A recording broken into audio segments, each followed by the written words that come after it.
there's no comparison between these two bikes, that's for sure. You know, when I stand in between them, and you can see how much longer the Honda is compared with this. It just goes on. It's like that somebody started making a motorbike. They said, well, make us a motorbike, just keep making it. And then they forgot about them and went back and said, stop, that's enough now. Christ. So yeah, anyway, the video's about these, not about that. Done that. It's an old story, that now. When I had that out and I was cleaning it, that big old Honda, Brutus I call it, I started thinking about these little classic 350s and dyno results. And you know, when you're cleaning things, you don't need to. I've got pussy come to see. On my leg. Oh, go steady. Yeah, dyno results. How misleading they are, really. You know, because when I'm cleaning something, my mind's all over the place, and my thought process is a bit like this, where my thoughts, the thoughts and the ideas are the rocks, and my brain is the crusher, and that's how I process thoughts, I think, just like that.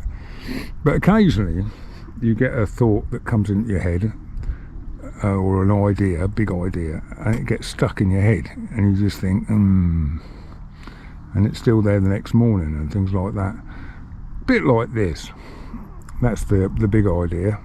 You can see it's completely stuck, and your head's trying to get rid of it, but it won't go.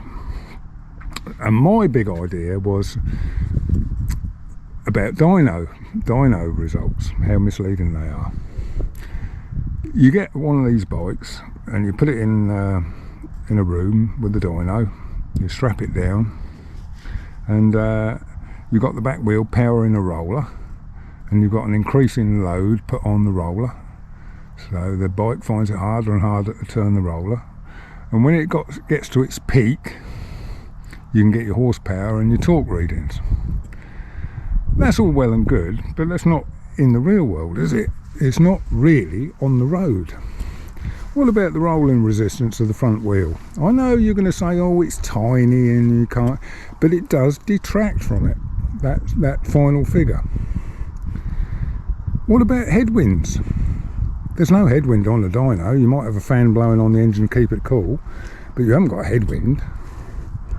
What about the weight of the rider? What about varying hills, where, you know, you start going up a hill and it gets steeper and steeper and steeper, and you've got to change down? Can't do that on the dyno, can you? So I thought, wow, there's got to be a better way to represent this. And my big idea is, I've got the perfect opportunity to do that. I've got both bikes. I've got this one that's modified, and I've got the other one which is bog stock. They're both bought within a week of each other from the same dealer. They're both in the showroom at the same time. It's just that I bought one a week later. So they've both got identical mileages, all but, I don't know, 2 or 3 miles on each one. They're very, very close. I ran both of them in identically. I mean, I ran them both in at the same time, you know, alternately, I should say.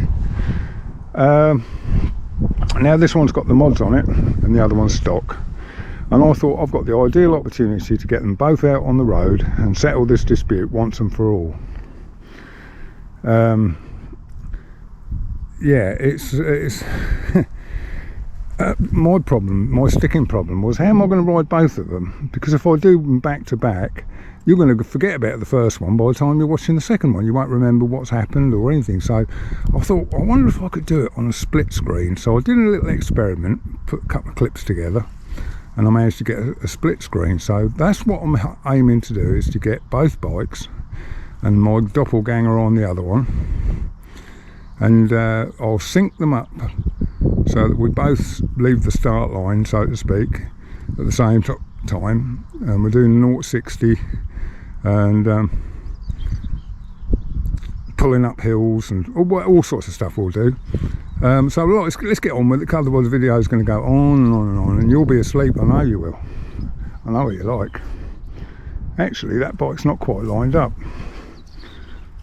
But anyway, that doesn't make any difference about that. You've seen this monstrous great thing. That little classic looks very small compared with this. Anyway, I'm going to go and get my gear on. We'll go and head out on the road. Try and find a quiet bit of road to do all this on. And we'll just see how it pans out. I have no idea what the results are going to be until I watch the video back. Same as you. So I'm in the dark as much as you. So I'm going to get my gear on and I'll see you out on the road.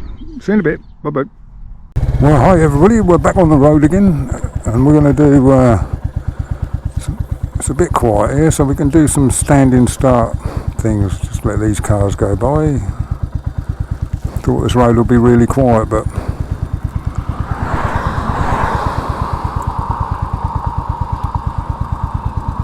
I think the other bike will be here in a minute. Oh, there's another van doing a U-turn there.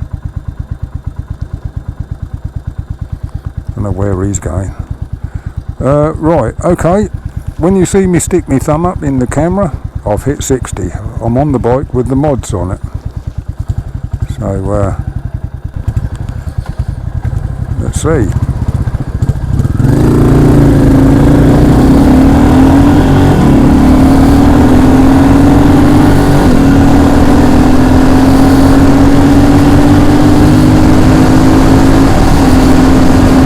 That's 60.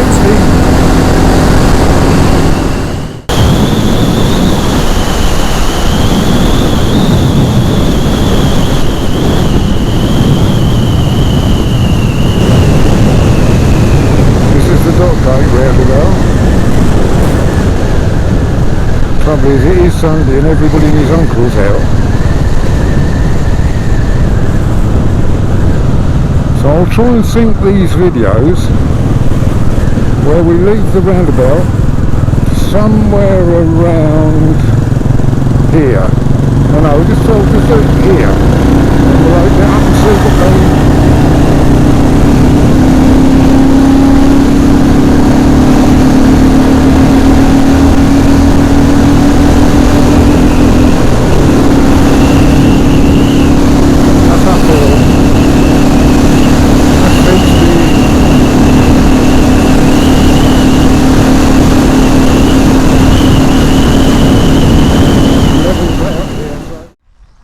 Look at him. What are you reading? I'm reading all the specs on that Honda. Him and that Honda. You like that Honda? Oh, well, you want to get involved with the video, look. Anyway, make your own mind up about what you think. So, we'll see you on the next. You can go, I don't need you anymore. Go on, off you go. Huh. You can't get staff nowadays, can you? See you on the next one. Ta-da.